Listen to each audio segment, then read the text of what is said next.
नूह हिंसा को लेकर सियासत भी अब जमकर गरमा रही है, सियासत तेज हो गई है। कांग्रेस ने खट्टर सरकार को इसके लिए जिम्मेदार ठहरा दिया है। इस हिंसा के लिए खट्टर सरकार को कांग्रेस ने जिम्मेदार ठहराया है। खट्टर सरकार की विफलता का ये नतीजा है। हरियाणा सरकार ने शांति की इस बीच अपील भी की है।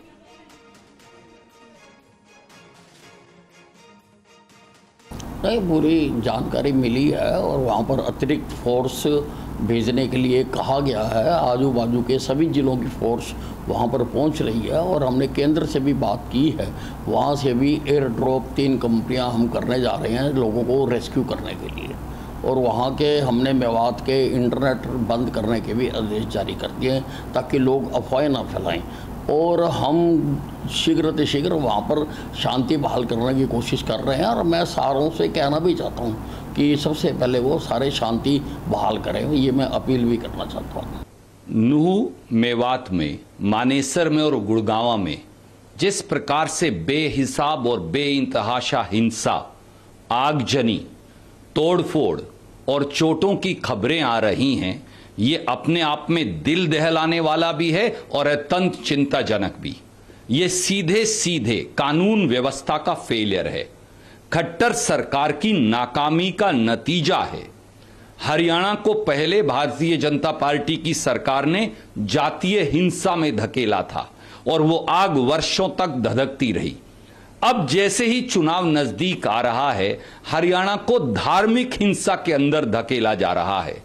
बताइए क्या कारण है कि हमारे हरियाणा में, शांति प्रिय हरियाणा में 75 वर्षों में देश की आजादी के बाद कभी धार्मिक दंगे नहीं हुए। पहली बार धार्मिक दंगे हुए, वो भी भारतीय जनता पार्टी की सरकार की नाक के नीचे। स्थिति सामान्य है, तनावपूर्ण है। नूह से ही सहयोगी विवेक की एक और रिपोर्ट देखिए। बोले इस वक्त हम मौजूद है प्राचीन शिव मंदिर से करीब 500 मीटर की दूरी पर, जहां पर जली हुई गाड़ियां इस बात की गवाही दे रही है कि हिंसा किस कदर भयानक थी।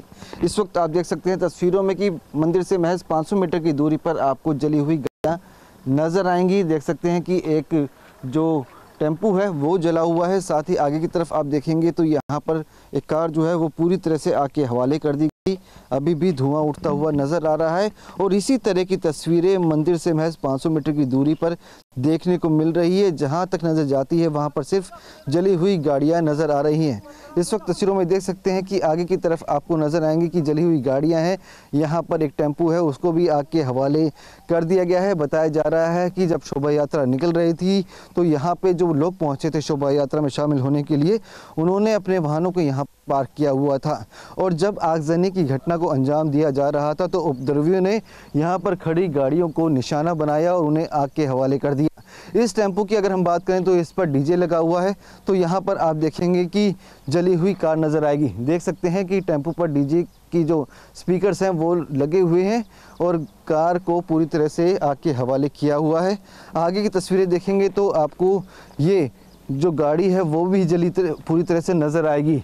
तो यानी कि यहाँ पे अगर देखें तो तकरीबन 1 2 3 4 5 6 7 8 9 10 11 12 करीब 20 से 25 गाड़ियाँ जो हैं वो पूरी तरह से आपको आग के हवाले की हुई नज़र आएंगी।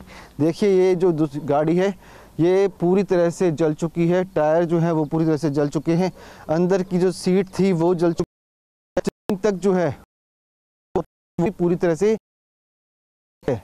तो यानी कि हालात देख सकते हैं किस कदर यहाँ पर बद से बदतर रहे होंगे और किस कदर। आगे की तस्वीरें देखें, हर जगह आपको इसी तरह से जली हुई गाड़ियों के निशान नजर आएंगे। अगर ज़मीन की बात की जाए तो देखेंगे तो ज़मीन पर सिर्फ राख ही राख नज़र आ रही है। तो साफ है कि अगर बात की जाए तो इसके हालात जो है वो नज़र आ रहे हैं। और यहाँ पर जो है पुलिस की गाड़ियाँ भी पहुँच रही हैं, जो कि अब इन गाड़ियों को जो जली हुई हैं उन्हें हटाने में लगी हुई है, पूरी मशक्क़त की जा रही है।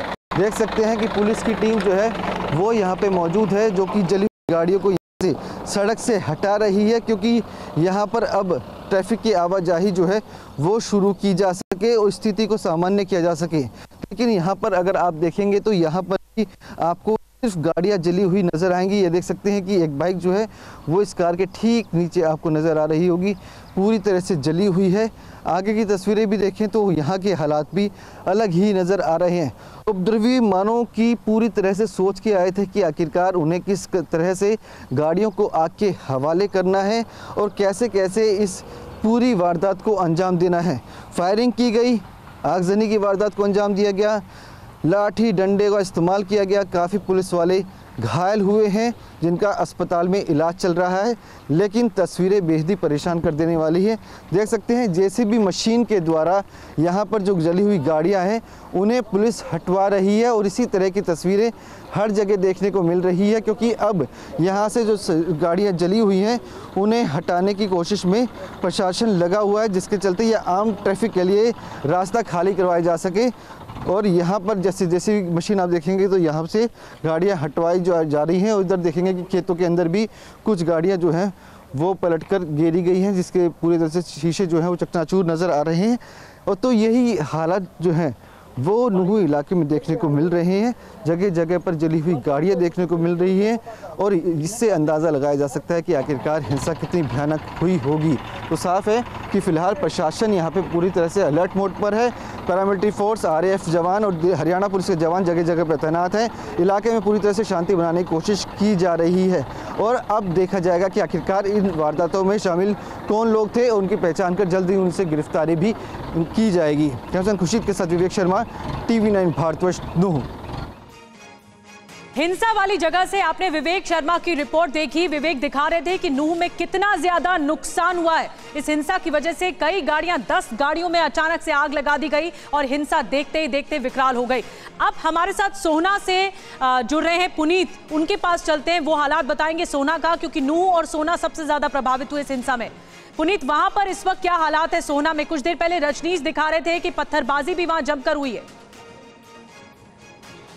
देखिए, जिस वक्त नूह में हिंसा की शुरुआत हुई थी तो सोहना, जो कि लगभग 25 किलोमीटर दूर है, यहाँ पर लोगों को इस बात का जरा भी इल्म नहीं था कि उस हिंसा की आग सोहना तक पहुँच जाएगी। लेकिन दोपहर के बाद जैसे जैसे शाम होती गई, ये पूरा इलाका मुख्य जगह है सोहना का, इसे बाईपास चौक कहते हैं, और यहीं से हिंसा की शुरुआत हुई थी। यहाँ पर तमाम जो रेहड़ी ठेले थे सड़क के किनारे, गरीबों के, इन सभी को आग के हवाले कर दिया गया। दुकानों में आग लगा दी गई और जो तमाम बाइकें थी यहाँ पर उनको भी आग के हवाले कर दिया गया। इसके अलावा जो गाड़ियां इस रास्ते से गुजर रही थी, क्योंकि ये पूरा रास्ता गुड़गांव की तरफ जाता है, इस रास्ते पे जाने वाली गाड़ियों को निशाना बनाया गया, पुलिस की गाड़ियों पर पथराव किया गया, रोडवेज की बसें तोड़ी गई और उसके बाद बलवाई जो है वो कॉलोनी की तरफ घुस गया और तमाम जो घर थे उन घरों को भी आग के हवाले किया गया। दुकानों को सबसे ज्यादा टारगेट किया गया है। लेकिन इसके बाद प्रशासन ने इस पूरे मामले में काफी सख्ती बरती और यहाँ पर लाठीचार्ज किया, बलवाइयों को खदेड़ा।